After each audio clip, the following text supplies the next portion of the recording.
ಏನು ಕಾರಣ ಇರ್ಬೋದು ನೋಡಿ. ಆನೆಸ್ಟ್ಲಿ ಸ್ಪೀಕಿಂಗ್, ಜಗದೀಶ್ ಶೆಟ್ಟರ್ ಅವರು BJPಯವರು ಯಾವಾಗ ಅವರಿಗೆ ಟಿಕೆಟ್ ಕೊಡಲಿಲ್ಲ, ನಮ್ಮ ಪಕ್ಷಕ್ಕೆ ಬರಬಾರ್ದಿತ್ತು.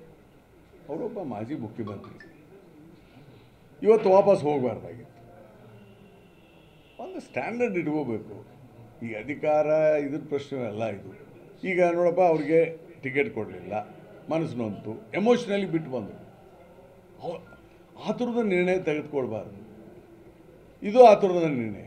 ಈಗ ಅವ್ರಿಗೆ ಕಾಂಗ್ರೆಸ್ಸಿಗೆ ಬಂದ ಮೇಲೆ ಇನ್ನೇನು ಮಾಡಬೇಕು? 35,000 ಓಟ್ನಿಂದ ಸೋತಿದ್ರು ಅವರು. ಅವ್ರನ್ನ ಗುರುತಿಸಿ MLC ಮಾಡಿದ್ದಾರೆ. MLC ಮಾಡಿದ್ರು. ಈ MLC ನಾನು ರಾಜೀನಾಮೆ ಕೊಟ್ಟು ಮತ್ತೆ ನಾನು ವಾಪಸ್ ಹೋಗ್ತೀನಿ ಅಂತ ಅದು ಅವ್ರ ಇಚ್ಛೆ, ನಾನೇನು ಮಾಡಲಿಕ್ಕಾಗಲ್ಲ. ಆದರೆ ನನ್ನ ಪ್ರಕಾರ ಅವ್ರು ಬರಬಾರ್ದಾಗಿತ್ತು, ಹೋಗಬಾರ್ದಾಗಿತ್ತು.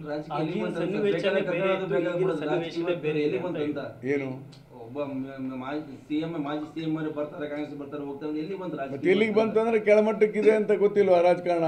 ಈಗ ರಾಜಕಾರಣ ಕೆಳಮಟ್ಟದಲ್ಲೇ ಇದೆ. ನಾನು ಏನು ಹೇಳ್ತಾ ಇದ್ದೀನಿ, ರಾಜಕಾರಣ ಭಾಳ ಕೆಳಮಟ್ಟದಲ್ಲಿದೆ. ಅದನ್ನು ಲೀಡ್ರ್ ಆದ್ರೆ ತಿಳ್ಕೊಬೇಕು. ಜಗದೀಶ್ ಶೆಟ್ಟರು ಒಬ್ಬ ಲೀಡ್ರ್ ಅಲ್ಲ, ಅವರು ತಿಳ್ಕೊಬೇಕಿದ್ನ. ನಾನು ಅದಕ್ಕೆ ಹೇಳಿದ್ನಲ್ಲಪ್ಪ, ಅವ್ರು ಬರಬಾರ್ದಿತ್ತು, ಇವತ್ತು ಹೋಗಬಾರ್ದಾಗಿತ್ತು ಅಷ್ಟೇ. ಸಿದ್ಧಾಂತಗಳಿಲ್ಲ ಅಂತ ಸರ್. ಸೈದ್ಧಾಂತಿಕ ಯಾವ ಪಾರ್ಟ್ ನೋಡಿ, ಎಲ್ಲ ಪಕ್ಷದಲ್ಲೂ ಕೂಡ ನೈತಿಕವಾದಂಥ ಮೌಲ್ಯ ಇದು ಕೊರತೆ ತಗ್ಗಿದೆ. ಆದರೆ BJPಯಲ್ಲಿ ಇಲ್ಲವೇ ಇಲ್ಲ. BJPಯಲ್ಲಿ ಒಕ್ಕೂಟದ ಒಂದೊಂದೇ ಪಕ್ಷಗಳು ಹೊರಗಡೆ ಹೋಗ್ತಾ ಇದೆ. ಮಮತಾ ಬ್ಯಾನರ್ಜಿ ಅವರು ನಾವು ಇಂಡಿಪೆಂಡೆಂಟ್ ಆಗಿ ಸ್ಪರ್ಧೆ ಮಾಡ್ತೇವೆ. ನೋಡಿ ಒಂದು ನಿಮಿಷ, ಅವೆಲ್ಲ ಊಹಾಪೋಹ. ಯಾರು ಬರ್ತಾರೆ ಇಂಡಿಯಾ ಇದರಲ್ಲಿ ಇರ್ತಾರೆ ಹೋಗ್ತಾರೆ ಗೊತ್ತಿಲ್ಲ. That will be decided by the central leaders.